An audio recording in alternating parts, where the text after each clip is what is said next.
ಇದೀಗ ಫಟಾಫಟ್ 50ಯ ಸುದ್ದಿಗಳನ್ನು ನೋಡ್ತಾ ಹೋಗೋಣ. ಅಗತ್ಯ ವಸ್ತುಗಳ ದರ ಏರಿಕೆ ನಡುವೆ ಕೇಂದ್ರ ಸರ್ಕಾರ ಶಾಕ್ ನೀಡಿದೆ. ಎಲ್ಲಾ ಬಗೆಯ ಅಡುಗೆ ಸಿಲಿಂಡರ್ಗಳ ದರವನ್ನು ₹50 ಹೆಚ್ಚಳ ಮಾಡಿದೆ. ಉಜ್ವಲ ಯೋಜನೆ ಸಿಲಿಂಡರ್ ದರವು ₹50 ಏರಿಕೆಯಾಗಿದೆ. ಈ ಹಿಂದೆ ಉಜ್ವಲ ಯೋಜನೆಯ ಅಡಿ ₹500ಗೆ ಸಿಲಿಂಡರ್ ನೀಡಲಾಗುತ್ತಿತ್ತು. ಇನ್ನು ಮುಂದೆ ₹550 ಪಾವತಿಸಬೇಕಾಗಿದೆ. ಸಾಮಾನ್ಯ ಸಿಲಿಂಡರ್ ಬೆಲೆ ₹803ಗಳಿಂದ ₹853ಗೆ ಏರಿದೆ. ಕೇಂದ್ರ ಸರ್ಕಾರವು ಪೆಟ್ರೋಲ್ ಡೀಸೆಲ್ ಮೇಲೆ ಅಬಕಾರಿ ಸುಂಕ ₹7 ಹೆಚ್ಚಳ ಮಾಡಿದೆ. ಈ ನಿರ್ಧಾರದಿಂದ ಗ್ರಾಹಕರಿಗೆ ಯಾವುದೇ ತೊಂದರೆ ಆಗೋದಿಲ್ಲ. ಪೆಟ್ರೋಲ್ ಡೀಸೆಲ್ ಚಿಲ್ಲರೆ ಬೆಲೆಯಲ್ಲಿ ಯಾವುದೇ ಹೆಚ್ಚಳ ಇಲ್ಲ ಅಂತ ಸ್ಪಷ್ಟನೆ ನೀಡಿದೆ. ಪೆಟ್ರೋಲ್ ಡೀಸೆಲ್ ಮೇಲೆ ₹2 ಅಬಕಾರಿ ಸುಂಕ ಹೆಚ್ಚಳಕ್ಕೆ ಸಿಎಂ ಸಿದ್ದರಾಮಯ್ಯ ಕಿಡಿಕಾರಿದ್ದಾರೆ. ಈ ಬಗ್ಗೆ ಟ್ವೀಟ್ ಮಾಡಿರುವ ಸಿದ್ದರಾಮಯ್ಯ, ರಾಜ್ಯ ಬಿಜೆಪಿ ನಾಯಕರು ಕೇಂದ್ರದ ವಿರುದ್ಧ ಪ್ರತಿಭಟನೆ ಮಾಡ್ತಾರಾ, ಕೇವಲ ರಾಜಕೀಯಕ್ಕೆ ಮಾತ್ರ ಆರೋಪ ಮಾಡ್ತಿದ್ದಾರೆ ಅಂತ ಲೇವಡಿ ಮಾಡಿದ್ದಾರೆ. ವಿಜಯನಗರ ಜಿಲ್ಲೆಯಲ್ಲಿ ಪ್ರತಿ ಕೆಜಿ ಟೊಮೆಟೊ ಬೆಲೆ ₹2ಗೆ ಕುಸಿತವಾಗಿದೆ. ಇದರಿಂದ ಆಕ್ರೋಶಗೊಂಡ ರೈತರು ಹೂವಿನಹಡಗಲಿ ತಾಲೂಕಿನ ಒತ್ತಂಗಿ ಗ್ರಾಮದಲ್ಲಿ ರಸ್ತೆಗೆ ಟೊಮೆಟೊ ಸುರಿದು ಅಸಮಾಧಾನ ಹೊರಹಾಕಿದ್ದಾರೆ. ವಿಜಯನಗರ ಜಿಲ್ಲೆಯಲ್ಲಿ ಟೊಮೆಟೊ ಬೆಲೆ ಕುಸಿತಕ್ಕೆ ಅನ್ನದಾತರು ಆಕ್ರೋಶ ವ್ಯಕ್ತಪಡಿಸಿದ್ದಾರೆ. ಕ್ವಿಂಟಾಲ್ ಗಟ್ಟಲೆ ಟೊಮೆಟೊ ತಂದರೂ ರೈತರ ಜೇಬು ಖಾಲಿ ಆಗ್ತಾ ಇದೆ. ಟೊಮೆಟೊ ಕಟಾವಿಗೆ ಒಬ್ಬರಿಗೆ ₹300 ಕೂಲಿ ಕೊಡಬೇಕು, ಎಪಿಎಂಸಿಯಲ್ಲಿ ದಲ್ಲಾಳಿಗೆ ₹10 ಕೊಡಬೇಕು, ನಮಗೆ ಉಳಿಯೋದೇ ₹10 ಅಂತ ಅಸಹಾಯಕತೆಯನ್ನು ತೋಡ್ಕೊಂಡಿದ್ದಾರೆ. ಬೆಲೆ ಕುಸಿದಿದ್ದಕ್ಕೆ ಬೆಳಗಾವಿ ಡಿಸಿ ಕಚೇರಿ ಮುಂದೆ ಎಲೆಕೋಸ ಸುರಿದು ರೈತರು ಆಕ್ರೋಶ ವ್ಯಕ್ತಪಡಿಸಿದ್ದಾರೆ. ಕಡೋಲಿ, ಅಂಬೇವಾಡಿ, ಹಿಂಡಲಗ ಗ್ರಾಮದ ರೈತರು ಧರಣಿ ನಡೆಸಿದ್ದಾರೆ. ಸೂಕ್ತ ಬೆಲೆ ನೀಡುವಂತೆ ಡಿಸಿ ಮೂಲಕ ರಾಜ್ಯ ಸರ್ಕಾರಕ್ಕೆ ರೈತರು ಮನವಿ ಸಲ್ಲಿಸಿದ್ದಾರೆ. ಭಾರತೀಯ ಷೇರು ಮಾರುಕಟ್ಟೆಯಲ್ಲಿ ತಲ್ಲಣ ಸೃಷ್ಟಿಯಾಗಿದೆ. ಐಟಿ ಕ್ಷೇತ್ರದ ಇನ್ಫೋಸಿಸ್, ಟಿಸಿಎಸ್, ವಿಪ್ರೋ, ಟೆಕ್ ಮಹೇಂದ್ರ ಷೇರುಗಳು ಭಾರಿ ಕುಸಿತವಾಗಿದೆ. ಮಹೇಂದ್ರ ಅಂಡ್ ಮಹೇಂದ್ರ, ಟಾಟಾ ಮೋಟಾರ್ಸ್, ಮಾರುತಿ ಹಾಗೂ ಸುಜುಕಿ ಕಂಪನಿಗಳ ಷೇರುಗಳು ಕೂಡ ನಷ್ಟ ಅನುಭವಿಸಿದೆ. ಬೆಲೆ ಏರಿಕೆಯನ್ನು ಖಂಡಿಸಿ ಸರ್ಕಾರದ ವಿರುದ್ಧ ಬಿಜೆಪಿ ಜನಾಕ್ರೋಶ ಯಾತ್ರೆಯನ್ನು ಕೈಗೊಂಡಿದೆ. ಮೈಸೂರಿನ ಲಷ್ಕರ್ ಮೊಹಲ್ಲಾದ ಅಂಚೆ ಕಚೇರಿ ಬಳಿ ಕೇಂದ್ರ ಸಚಿವ ಪ್ರಹ್ಲಾದ್ ಜೋಶಿ ಅವರು ಯಾತ್ರೆಗೆ ಚಾಲನೆ ನೀಡಿದರು. ಬಿಜೆಪಿ ಜನಾಕ್ರೋಶ ಯಾತ್ರೆಯಲ್ಲಿ ರಾಜ್ಯಾಧ್ಯಕ್ಷ ಬಿವೈ ವಿಜಯೇಂದ್ರ ಸೇರಿದಂತೆ ಹಲವು ನಾಯಕರು ಭಾಗಿಯಾಗಿದ್ದರು. ಬಿಜೆಪಿ ಜನಾಕ್ರೋಶ ಯಾತ್ರೆಗೆ ಸಿಎಂ ಸಿದ್ದರಾಮಯ್ಯ ಆಕ್ರೋಶ ವ್ಯಕ್ತಪಡಿಸಿದ್ದಾರೆ. ಕೇಂದ್ರದಿಂದ ರಾಜ್ಯಕ್ಕೆ ಅನ್ಯಾಯ ಆದಾಗ ಬಿಜೆಪಿ ಧ್ವನಿ ಎತ್ತಿಲ್ಲ. ವಿಪಕ್ಷವಾಗಿ ಕಾರ್ಯನಿರ್ವಹಿಸುವಲ್ಲಿ ಬಿಜೆಪಿ ವಿಫಲವಾಗಿದೆ. ಯಾತ್ರೆಗೆ ಶುಭ ಕೋರ್ತೇನೆ ಅಂತ ಟ್ವೀಟ್ ಮೂಲಕ ಲೇವಡಿ ಮಾಡಿದ್ದಾರೆ. ವಿಜಯೇಂದ್ರಗೆ ನಮ್ಮ ಸರ್ಕಾರವನ್ನ ಪ್ರಶ್ನಿಸುವ ನೈತಿಕತೆ ಇದೆಯಾ ಅಂತ ಸಿಎಂ ಸಿದ್ದರಾಮಯ್ಯ ಪ್ರಶ್ನಿಸಿದ್ದಾರೆ. ಸ್ವಪಕ್ಷೀಯರೇ ಹೇಳುವಂತೆ ಪೇಮೆಂಟ್ ಸೀಟ್ನಲ್ಲಿ ಕೂತಿರುವ ವಿಜಯೇಂದ್ರಗೆ ನೈತಿಕತೆ ಇಲ್ಲ, ಇದು ಭ್ರಷ್ಟರ ಯಾತ್ರೆ ಅಂತ ಕಿಡಿಕಾರಿದ್ದಾರೆ. ಬಿಜೆಪಿ ಜನಾಕ್ರೋಶ ಯಾತ್ರೆಗೆ ಸಚಿವ ಮಧು ಬಂಗಾರಪ್ಪ ಕಿಡಿಕಾರಿದ್ದಾರೆ. ಪ್ರಧಾನಿ ಮೋದಿ ಪೆಟ್ರೋಲ್ ಉಚಿತವಾಗಿ ಕೊಡ್ತಾ ಇದ್ದಾರಾ, ಗ್ಯಾಸ್ ಸಿಲಿಂಡರ್ ಫ್ರೀ ಕೊಡ್ತೇನೆ ಅಂತ ನಾಮ ಹಾಕಿದ್ರಲ್ಲ ಅಂತ ವಾಗ್ದಾಳಿ ನಡೆಸಿದ್ದಾರೆ. ಬಿಜೆಪಿಯ ಜನಾಕ್ರೋಶ ಯಾತ್ರೆ ಬಗ್ಗೆ ಮಾತನಾಡಿರುವಂತಹ ಶಾಸಕ ಬಸನಗೌಡ ಪಾಟೀಲ್ ಯತ್ನಾಳ್ ಆರೋಪವೊಂದನ್ನು ಮಾಡಿದ್ದಾರೆ. ಡಿಕೆ ಮನೆಯಲ್ಲೇ ಫಿಕ್ಸ್ ಆಗಿರುವಂತಹ ಯಾತ್ರೆ ಇದು ಎಂದಿದ್ದಾರೆ. ರಾತ್ರಿ ಡಿಕೆ ಮನೆಗೆ ಹೋಗಿ ಟೂರ್ ಫಿಕ್ಸ್ ಮಾಡಿಕೊಂಡು ಬರ್ತಾರೆ ಅಂತ ಯತ್ನಾಳ್ ದೂರಿದ್ದಾರೆ. ಕಿಡ್ನಾಪ್ ಕೇಸ್ನ ಆರೋಪಿಯಾಗಿರುವ ಭವಾನಿ ರೇವಣ್ಣ 10 ತಿಂಗಳ ಬಳಿಕ ಹಾಸನಕ್ಕೆ ಆಗಮಿಸಿದ್ದಾರೆ. ಹೈಕೋರ್ಟ್ ಅನುಮತಿ ಬಳಿಕ ಹೊಳೆ ನರಸೀಪುರಕ್ಕೆ ಬಂದ ಭವಾನಿ ರೇವಣ್ಣಗೆ ಅದ್ಧೂರಿ ಸ್ವಾಗತ ಸಿಕ್ಕಿದೆ. ಈ ಸಂದರ್ಭದಲ್ಲಿ ಮಾತನಾಡಿದ ಅವರು, ನಾನು ಜನರಿಂದ ದೂರ ಉಳಿದಿಲ್ಲ ಅಂತ ಹೇಳಿದ್ದಾರೆ. ಆನೇಕಲ್ನಲ್ಲಿ ಸಂತೆ ಟೆಂಡರ್ ಬಗ್ಗೆ ಗ್ರಾಮ ಪಂಚಾಯಿತಿ ಸದಸ್ಯರು ಮತ್ತು ಗುತ್ತಿಗೆದಾರರ ನಡುವೆ ಜಟಾಪಟಿ ನಡೆದಿದೆ. ದೊಮ್ಮಸಂದ್ರದಲ್ಲಿ ಗುತ್ತಿಗೆದಾರರು ಜನಪ್ರತಿನಿಧಿಗಳ ನಡುವಿನ ಗಲಾಟೆ ಕೈ ಮಿಲಾಯಿಸುವ ಹಂತಕ್ಕೆ ತಲುಪಿತ್ತು. ಪೊಲೀಸರು ಮಧ್ಯಪ್ರವೇಶಿಸಿ ಗಲಾಟೆಯನ್ನ ಶಮನಗೊಳಿಸಿದರು. ಮಡಿಕೇರಿಯಲ್ಲಿ ಪ್ರವಾಸಿ ಮಹಿಳೆಗೆ ಕಿರುಕುಳ ಆರೋಪ ಕೇಳಿಬಂದಿದೆ. ಪ್ರವಾಸಕ್ಕೆ ಬಂದಿದ್ದ ತಾಯಿ ಮಗಳಿಗೆ ಹೋಮ್ ಸ್ಟೇ ನಿರ್ವಾಹಕ ಪ್ರವೀಣ್ ಎಂಬಾತ ಕಿರುಕುಳ ನೀಡಿದ್ದಾನೆ ಅಂತ ಆರೋಪಿಸಲಾಗಿದೆ.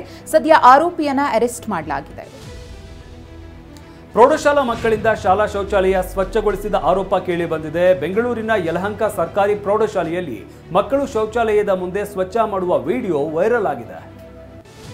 ಬಿಜೆಪಿ ಕಾರ್ಯಕರ್ತ ಪ್ರವೀಣ್ ನೆಟ್ಟಾರು ಕೊಲೆ ಪ್ರಕರಣದ ಆರೋಪಿ ಶಫಿ ಬೆಳ್ಳಾರೆಗೆ ಯುವಕ ಮುತ್ತಿಟ್ಟಿದ್ದಾನೆ. ದಕ್ಷಿಣ ಕನ್ನಡ ಜಿಲ್ಲೆಯ ಬೆಳ್ತಂಗಡಿ ಕೋರ್ಟ್ ಆವರಣದಲ್ಲಿ ಶಫಿ ಬೆಳ್ಳಾರೆಗೆ ಮುತ್ತಿಟ್ಟಿದ್ದಾನೆ. ಮುತ್ತಿಟ್ಟ ಯುವಕನಿಗಾಗಿ ಪೊಲೀಸರು ಶೋಧ ನಡೆಸುತ್ತಿದ್ದಾರೆ. ಚಿಕ್ಕಮಗಳೂರು ಜಿಲ್ಲೆಯಲ್ಲಿ ಮಳೆಯೂ ಅವಾಂತರಗಳನ್ನೇ ಸೃಷ್ಟಿಸಿದೆ. ಮೂಡಿಗೆರೆ ತಾಲೂಕಿನ ಬಕ್ಕಿ ಗ್ರಾಮದಲ್ಲಿ ಗಾಳಿ ಮಳೆಗೆ ಮರ ಬಿದ್ದು ಮನೆ ಮೇಲ್ಛಾವಣಿಗೆ ಹಾನಿಯಾಗಿದೆ.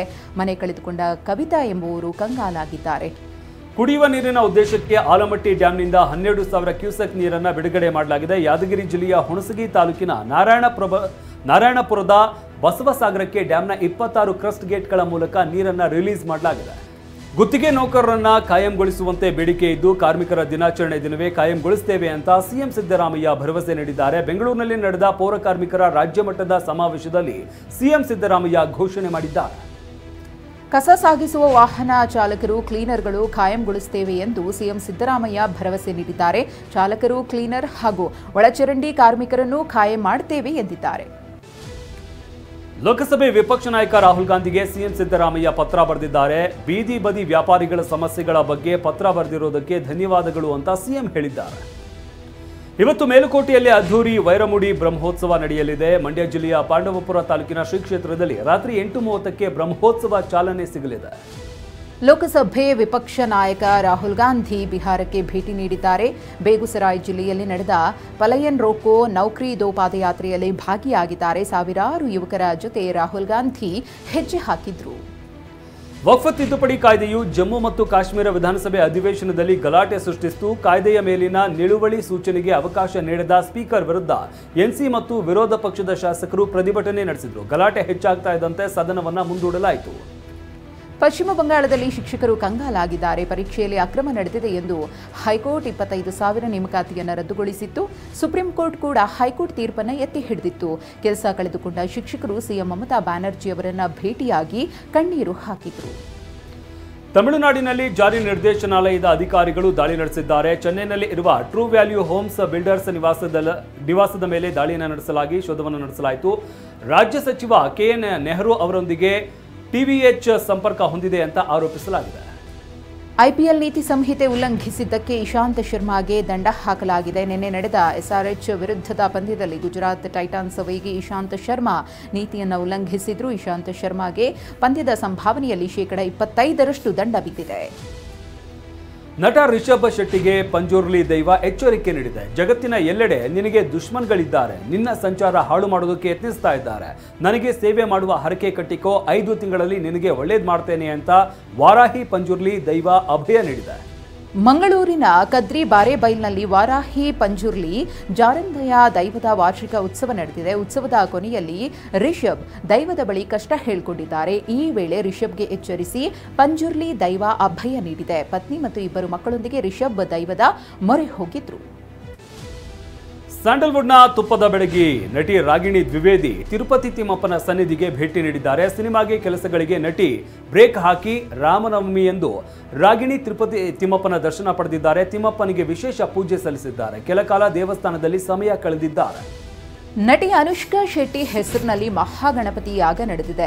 ಕೇರಳ ರಾಜ್ಯ ಕಾಸರಗೋಡು ಜಿಲ್ಲೆಯ ಮದನಂತೇಶ್ವರ ಸಿದ್ಧಿವಿನಾಯಕ ದೇಗುಲದಲ್ಲಿ 128 ತೆಂಗಿನಕಾಯಿ ಅಷ್ಟದ್ರವ್ಯ ಯಾಗ ನಡೆದಿದೆ.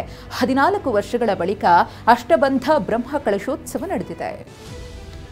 ನಟಿ ರಶ್ಮಿಕಾ ಮಂದಣ್ಣ ತಮ್ಮ ಹುಟ್ಟುಹಬ್ಬವನ್ನು ಗೆಳೆಯ ವಿಜಯ್ ದೇವರಕೊಂಡ ಅವರ ಜೊತೆ ಆಚರಿಸಿಕೊಂಡಿದ್ದಾರೆ ಎಂಬ ಗಾಸಿಪ್ ಕೇಳಿ ಬಂದಿದೆ. ರಶ್ಮಿಕಾ ಮಂದಣ್ಣ ಬೀಚ್ನ ಫೋಟೋಗಳನ್ನು ಇನ್ಸ್ಟಾಗ್ರಾಂನಲ್ಲಿ ಹಂಚಿಕೊಂಡಿದ್ದಾರೆ. ಹಾಗೆ ವಿಜಯ್ ದೇವರಕೊಂಡ ಕೂಡ ಬೀಚ್ನ ಫೋಟೋಗಳನ್ನು ಇನ್ಸ್ಟಾಗ್ರಾಂನಲ್ಲಿ ಪೋಸ್ಟ್ ಮಾಡಿದ್ದಾರೆ.